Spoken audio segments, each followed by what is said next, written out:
Tikulandirani Malawi nonse amene mukumvera komanso mukuonera program ineyi pano pa Zalero News. Mwa nthawi zonse muli ndine handsome guy kanyamata kuoneka bwino kwa basi Prince Katema. Koma tsiku la lero tadala tindi guest ine ndi Tannah Mr. Broken English ondinyadira matero doctorate degree in masters of diploma nyamata kuphunzira kwambiri ndili pano kuzakupasirani nkhani zathu za lero. M'bale wanga tauze amalawi kunena kuti nkhani yathu ya lero ikuti bwanji. Tsopano timve news yathu ya lero.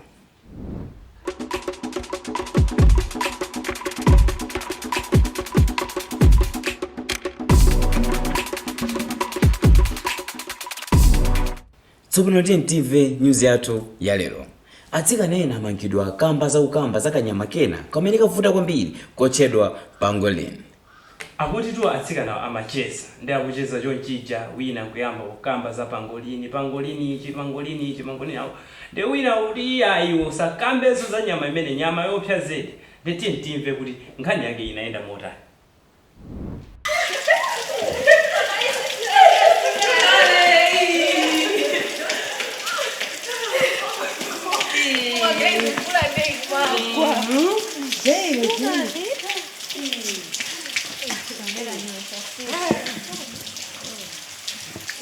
Ndina muone sisi lakini. Mbona mambo bwela jonje? Ndipo tunabwera ndikuze mkhani. Bwela tu. Zuloru na bambanga ndi anzawa makambela za Pangolin pa phone. Usachue soma wamenewo. Msako mulesa jonje fajana. Ere Pangolin yo ndi chana. Nduzani, maya nga nduza kuti mawa amene usachuleso. Ubachula ndo mata. Ati Pangolin kamuoneka ngati kangazi koma ntechi kungati muona. Then ngazi kapena ngona. Akuti chindimi ndo 5. Kuma ukangokachula katatu kama ngotulukira ndechima kunyamula upita nawe kundende. Kapangolin ngakakumangira. Ine ndipo ndakuzanira. Tetire chu. Pangolin. Pangolin.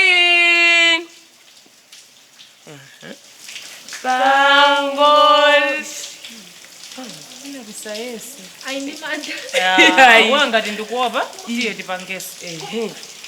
Pangolin. Waona?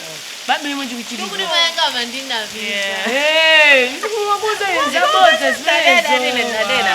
Iweyo ndapendo libetele. Nene.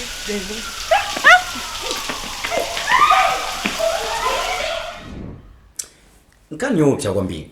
Ineyo kanyama kamene modi maganiza zondekawere kundijeko. Fanda pota anthu ena kumadya apa. Komano zachitikira mene akumangiramu. Zopsa kwambiri. Amwe. Inu maganiza ndota. Okay, ineyo ndawerenga nkhani zambiri zokhuza umangiro kwa anthu. People are being constructed, they are being built by police. Police akuwamanga anthu, nkhani yake ya Pangolin. Komano chimene ndaona kwambiri chonena kuti anthu ambiri sakudziwa zoti Pangolin nchani. Tumangomva kuti Pangolin yo wina wamangidwa anali ndi Pangolin, wina wamangidwa anali ndi Pangolin. Nkhani yake ndimawerenga pa Zodiac online, akuti wina kulumpe uko anapeza Pangolin ndi kumnyamula kukama makamgulitsa wa polisi. Kwa iyeyo mwina anangomva information pena pake unena kuti Pangolin iyo it's a meat, it's a nyama that when you sell it you make a lot of money. Ali amamuza wa polisi kuti ingoni pasako ineyo imene uli nayoyo iweyo ukagulitsa.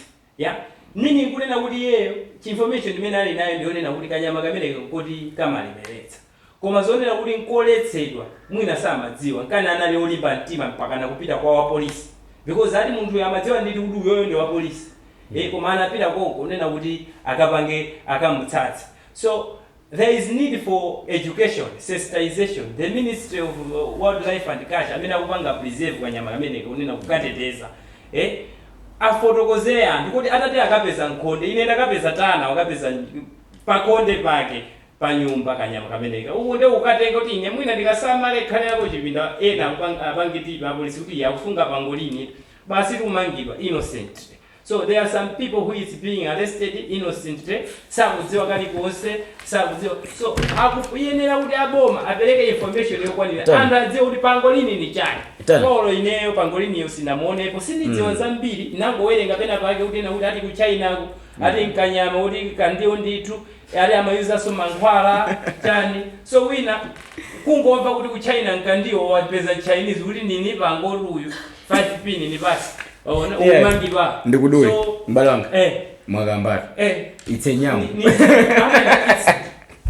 it's a burning to my heart. It's a peasant team. Ndifanya nena kuti ntamena kumangidwa ndandwena waona ndinanena kale kuti ndimafuna ndikawere kamene unanena so it's a nyamu iniso ndimona ngati it's a nyamu it's nyamu in China people eat Pangolin but then anthu amene akumangidwa ndandona kuti sakuzidziwa mamidzimo amene before chinyama tepe ndimakhala mchiri akapange sensitization mamidzimo kuti mukapeza kanyama kameneka aka ndeka Pangolin for yena amangodziwa kuti Pangolin koma sana kaonepo ndi akapeza ndi amangoti akapeza kanyama tatiye timve kuti Amalawi akuganiza zotani pankani paliso antena nava zona kuti antena anapereka so maganiza awo pankani imene yapa kuli ndi TV so nawo so nena kuti anena kuti bwana tento nini limodzi basi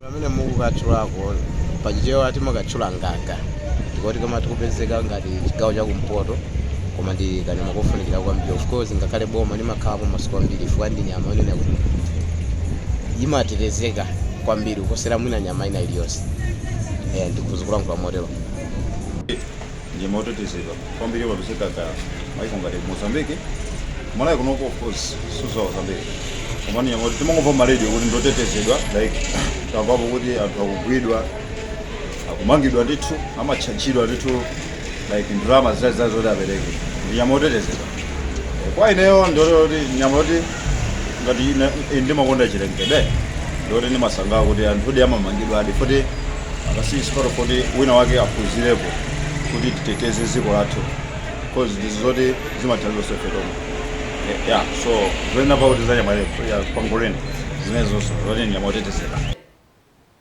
amene orane maganizo osiyanasiyanaso kuchokera kwa Amalawi osiyanasiyana pankhani imene yokhuza Pangolin koma mmene taoneramu anthu akufunsa kuti kanyama kamene kaka Pangolin kweni mchichewa tingakachule kuti ndikachani mchichewa kanyama kamene katingonena kuti kamaula atu kapena kachichiri kapena kazilias prison tachiro chula mufana nayo kaka ndoli ba kango khala prison ndika prison basi bwanthawi zonse program ine imakhala ndine mulutswanu handsome guy nyamaroneka bwino kwa basi mwana wa fumu Prince Katema koma tsiku la lero ndadala nani ndi guest mbambande Tannah aka Mr. Broken English, doctorate degree in Masters of Diploma, nyamata ophunzira kwambiri aka Mr.